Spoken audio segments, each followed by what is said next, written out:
Hi friends, నేను మీ Rajeshwari. Welcome back to our channel. ఓం నమో నారాయణాయ.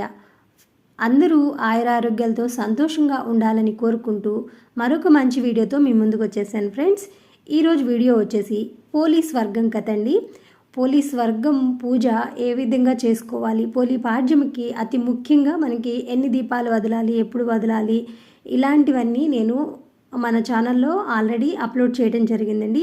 పోలీ పాడ్యం పూర్తి పూజా విధానం ఈజీగా ఎలా చేసుకోవాలి అనేది మన ఛానల్లో ఉంది ఫ్రెండ్స్. మీరు ఎవరైనా ఫస్ట్ టైం మన ఛానల్ని చూస్తున్నట్లయితే ప్లీజ్ ఫ్రెండ్స్ సబ్స్క్రైబ్ చేసుకోవడం మర్చిపోవద్దు. సబ్స్క్రైబ్ చేసి పక్కనే ఉన్న బెల్ని కూడా యాక్టివేట్ చేసుకున్నారంటే నేను చేసే లేటెస్ట్ వీడియోస్ అన్నీ మిస్ అవ్వకుండా చూడొచ్చండి.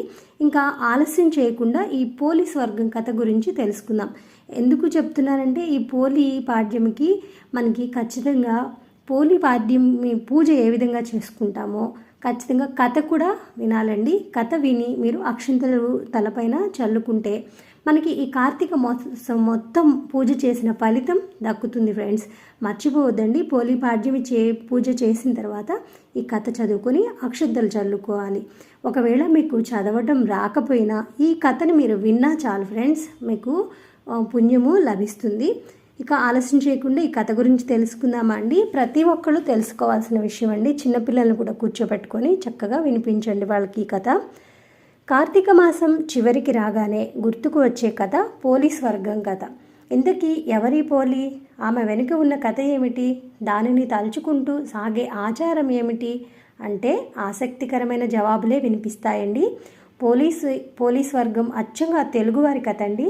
కార్తీక మాసంలోని దీపం ప్రాధాన్యతే కాదు, ఆ ఆచారాన్ని నిష్కల్మషంగా పాటించాల్సిన అవసరాన్ని సూచించే గాథ. అనగనగా ఒక ఊరిలో ఒక ఉమ్మడి కుటుంబం ఉండేది. ఆ కుటుంబంలో 5 కోడళ్ళు ఉండేవారట. వారందరిలోకి చిన్న కోడలైన పోలీకి చిన్నప్పటి నుంచే పూజలన్నా వ్రతాలన్నా మహా ఆసక్తి. కానీ అదే ఆసక్తి ఆమె అత్తగారికి కంటకంపుగా ఉండేది, అంటే ఇష్టం లేకుండా ఉండేది. తనంతటి భక్తురాలు వేరొకరు లేరని ఆమె అత్తగారి నమ్మకం. ఆచారాలని పాటించే హక్కు ఆమెకే ఉన్నదని ఆమె అహంభావం. అందుకే కార్తీక మాసం రాగానే చిన్న కోడల్ని కాదని మిగతా కోడళ్లను తీసుకొని నదికి బయలుదేరేది. అక్కడ తన కోడళ్లతో కలిసి చక్కగా నదీ స్నానం చేసి దీపాలను వెలిగించుకొని వచ్చేది. ఈలోగా కోడలు ఎక్కడ దీపం పెడుతుందన్న అనుమానంతో దీపం పెట్టేందుకు కావలసిన సామాగ్రిని ఏది ఇంట్లో లేకుండా జాగ్రత్త పడి మరీ బయలుదేరేది అత్తగారు. చిన్న కోడల్ని మాత్రమే ఇంట్లో ఉంచేసి మిగతా కోడల్ని అందరినీ తీసుకొని ఆమె గుడికి వెళ్ళేదండి.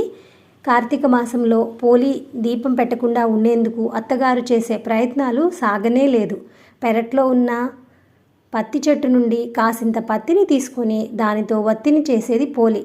దానికి కవ్వానికి ఉన్న వెన్నను రాసి దీపాన్ని వెలిగించేది. ఆ దీపం కూడా ఎవరికి కనిపించకుండా ఉండేందుకు దాని మీద బుట్టని బోర్లించేది పోలీ. ఇలా కార్తీక మాసమంతా నిర్విఘ్నంగా దీపాలు వెలిగించేది పోలీ. చివరికి అమావాస్య రోజు రానే వచ్చింది. కార్తీక మాసం చివరి రోజు కాబట్టి ఆ రోజు కూడా నదీ స్నానం చేసి ఘనంగా కార్తీక దీపాలను వదిలేందుకు అత్తగారు బయలుదేరింది. వెళుతూ పోలీ ఆ రోజు కూడా దీపాలను పెట్టే తీరిక లేకుండా ఇంటి పనులన్నీ అప్పగించి మరీ వెళ్ళింది అత్తగారు. కానీ పోలీ ఎప్పటిలాగే ఇంటి పనులు చకచకా ముగించేసుకుని కార్తీక దీపాన్ని వెలిగించుకుంది. ఎన్ని అవాంతరాలు వచ్చినా, ఎంత కష్టసాధ్యమైనా కూడా ధర్మాచరణ చేసిన పోలిని చూసి దేవతలకు ముచ్చట వేసింది. వెంటనే ఆమెను బొందితో స్వర్గానికి తీసుకువెళ్లేందుకు విమానం దిగివచ్చింది.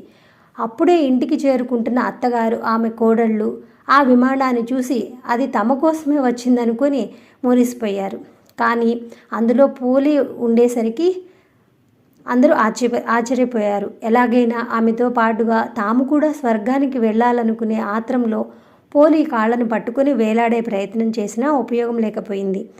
విమానంలోని దేవతలు పోలీకి మాత్రమే స్వర్గానికి చేరుకునేంతటి నిష్కల్మషమైన మనసు ఉందని చెబుతూ వారిని కిందికి దించేశారు. ఈ నేపథ్యంలో తెలుగునాట స్త్రీలంతా పోలీని తలుచుకుంటూ అమావాస్య రోజు ఉదయాన్నే అరటి డొప్పల్లో ఒత్తులను వెలిగించి నీటిలో వదులుతారు.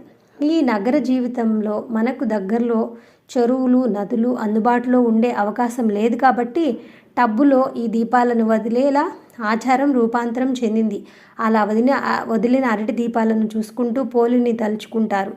ఈ కార్తీక మాసంలో ఏ రోజు దీపాన్ని వెలిగించలేకపోయినా కూడా ఈ రోజున 30 ఒత్తులను వెలిగించి నీటిలో వదిలితే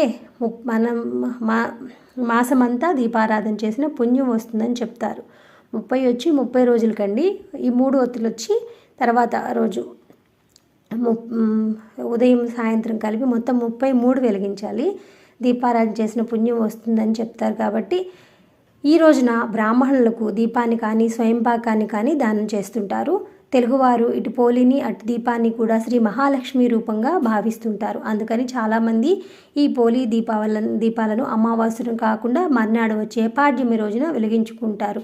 పైగా ఈ సంవత్సరము మనకి అమావాస్య చక్కగా ఆదివారం వచ్చిందండి. తర్వాత మనకి సోమవారం పోలిపాడ్యం, రేపే పోలి అండి, పోలి స్వర్గం. కనుక కార్తీక మాసం దీపాలను వెలిగిస్తే బొందితో స్వర్గాన్ని చేరుకుంటామో లేదో అన్నది తర్వాత మాట. ఆచారాన్ని పాటించాల్సిన మనసు ఉన్నప్పుడు పాటించాలి అని మనసే ఉన్నప్పుడు మార్గం దానంతట అదే కనిపిస్తుందని చెప్పడం ఈ కథలోని ఆంతర్యంగా తోస్తుంది. భగవంతుని కొలుచుకోవడానికి కావాల్సినది శ్రద్ధే కానీ ఆడంబరం కాదని సూచిస్తుంది. అన్నింటికీ మించి అహంకారంతో సాగే పూజలు ఎందుకు కొనసాగవని హెచ్చరిస్తుంది. అత్తాకోడళ్ల మధ్య సఖ్యత ఉండాలన్న నీతిని బోధిస్తుంది. అందుకే ప్రతి కార్తీక మాసంలోనూ ప్రతి తెలుగు ఇంట్లోనూ పోలీస్ వర్గం కథ వినిపిస్తూనే ఉంటుంది. జై శ్రీమన్నారాయణ.